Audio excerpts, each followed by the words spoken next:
तो बेसिकली अभी हम रीड करने जा रहे हैं अबाउट द ट्विंस। ठीक है, when more than one foetus, जब मोर देन वन फीटस होगा simultaneously develops in the uterus, it's called multiple pregnancy. Simultaneous development of two fetus, that is twins, is most common, although rare development of three fetuses, that is triplets, four fetuses, that is quadruplets, and five fetuses, that is quintuplets, and six fetuses, that is sextuplets, may also occur, ये भी occur कर सकते हैं twins. Simultaneous development of the two fetus in the uterus is most common variety of the multiple pregnancy. Dizygotic twins is the most common. 80% dizygotic ही होते हैं and results from the fertilization of the two ova. दो ओवा के fertilisation से होते हैं dizygotic twins.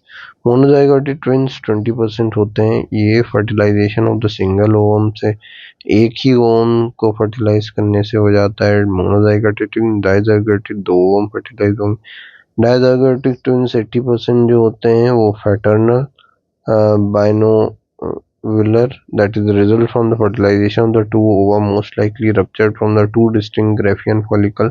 दो distinct Graafian follicle से दो ovum निकल रहे हैं, usually of the same or one from each ovary by the two sperm during the single ovarian cycle. The subsequent implantation and the development of differ little from those of the single fertilized ovum.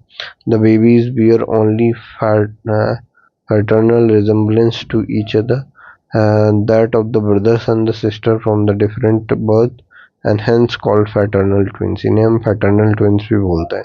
जो monozygotic twins होते हैं वो 20% होते हैं, identical होते हैं, ये uniovular होते हैं। The twinning cleavage of the fertilized ovum may occur at the different period after the fertilization. This is markedly influence the process of the implantation and the formation of the fetal membrane. On rare occasion, the different possibilities may occur, that is less than 72 hours में अगर हो रहा है तो वो di amniotic di chorionic twins बनेंगे। Placenta membrane status अगर देखें तो डाई एमनियोन, दो एमनियोन होगा, दो कोरियोन हो जाएगी लेस देन 72 आवर्स में अगर होगा। Percentage of monozygotic twin 25 to 30% होते हैं इसमें। ठीक है, 4 to 7 डेज जब हो जाते हैं उस टाइम पे अगर हो रहा है क्लीवेज तुम्हारा, तो डाई एमनियोटिक मोनोकोरियोनिक, कोरियोन केवल एक ही होगी और एमनियोन दो हो जाएंगे। ठीक है, डे 8 to 12 हो जाएगा अगर तो मोनो एमनियोटिक मोनोकोरियोनिक होगा। ठीक है, और डे 13 के बाद अगर होते हैं तो कॉन्जॉइंट या फिर सियामीज ट्विन उन्हें बोलेंगे हम। ठीक है, लेस देन 1% होते हैं इसके चांसेस। 70 to 75% ज़्यादातर डाई एमनियोटिक मोनोकोरियोनिक रहते हैं, मोस्ट कॉमन 4 to 7 डेज के बीच में।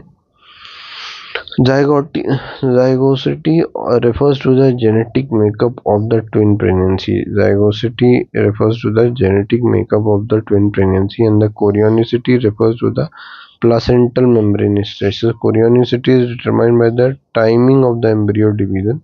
The determination of the chorionicity is essential as the obstetrical and perinatal risk management and the outcome depends on it. It is diagnosed reliably by the ultrasound, that is TBS, in the first trimester by counting the number of the gestational sac and evaluating the thickness of dividing membranes। ठीक है, diagnosis of the zygosity can be made by examining the fetal genders, that is gender, dizygotic, placenta, that is monochorionic, monozygotic, and by genetic testing. The Siamese twins, that is in this figure, Siamese twin जो होता है अभी दिखाते हैं। 4 types of the fusion may occur, the thoracophagous most common, pyophagus, posterior fusion होगा, craniophagous, that is cephalic, and ischiophagous, that is caudal, and rachyphagus इस type से हो सकता है। ठीक है, so you can see these figures, this when we will come to it. These are attached, these are Siamese twins. ठीक है.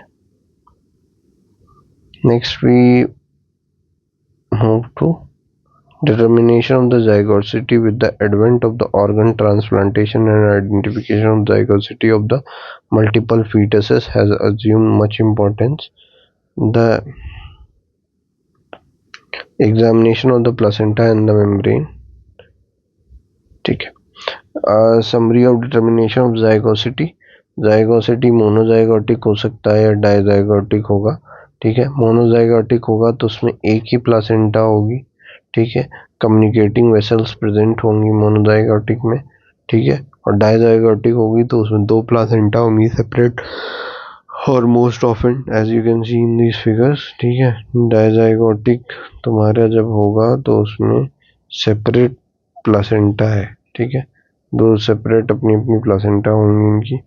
ठीक है. लेयर्स हो गई प्लासेंटा. ये एक प्लासेंटा ये है, एक प्लासेंटा ये है. ठीक है. और मोनोजाइगोटिक जब होगी तो उसमें प्लासेंटा केवल एक ही होगी, ये रही प्लासेंटा मोनोजाइगोटिक में. ठीक है. डाइजाइगोटिक है तो दो प्लासेंटा है, मोनोजाइगोटिक है तो एक प्लासेंटा है. ठीक है. कम्युनिकेटिंग वेसल्स प्रेजेंट होती हैं मोनोजाइगोटिक में, ये रही. ठीक है. और ये कम्युनिकेटिंग वेसल्स मोनोजाइगोटिक में एक दूसरे से ये है. ठीक है. These are absent in dizygotic. ठीक है.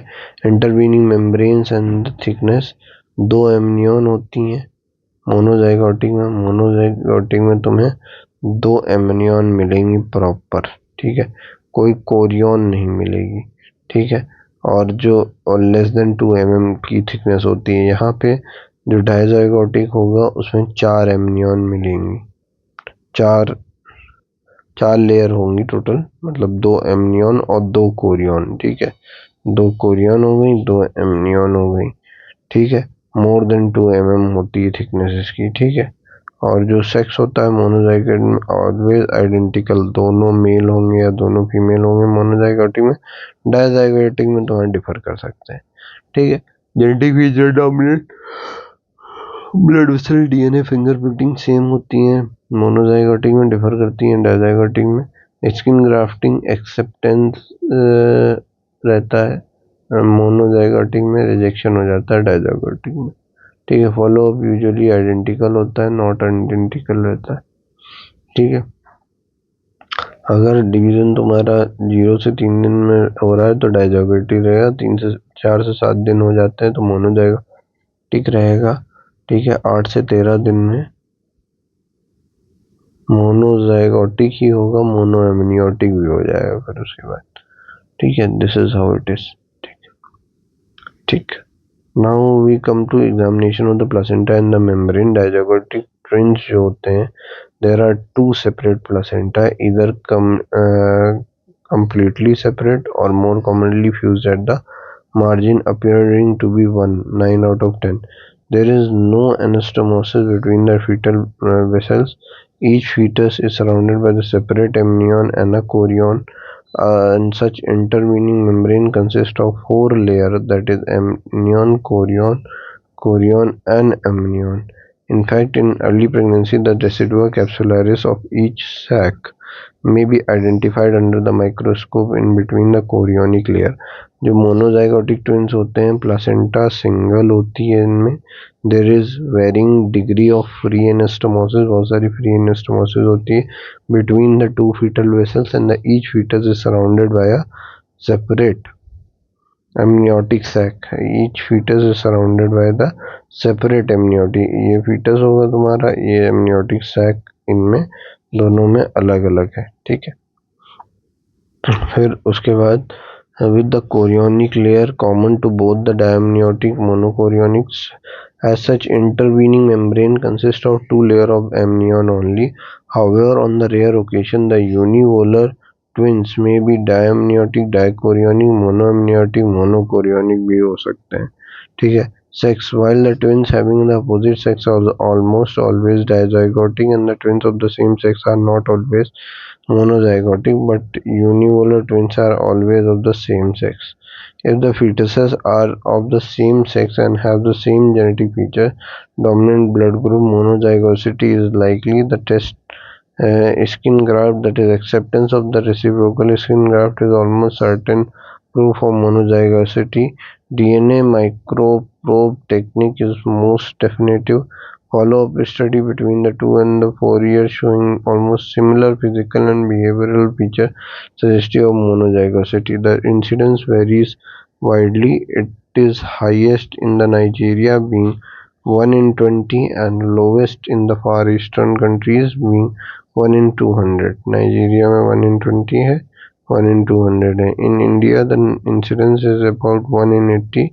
While the incidence of the monozygotic twins remain fairly constant throughout the globe, 1 in 250, it is dizygotic twins which are responsible for the wide variation of the incidence.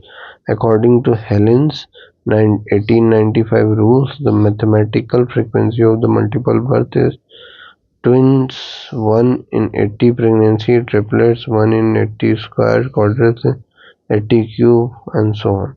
The actual incidence of multiple pregnancy has increased significantly at present.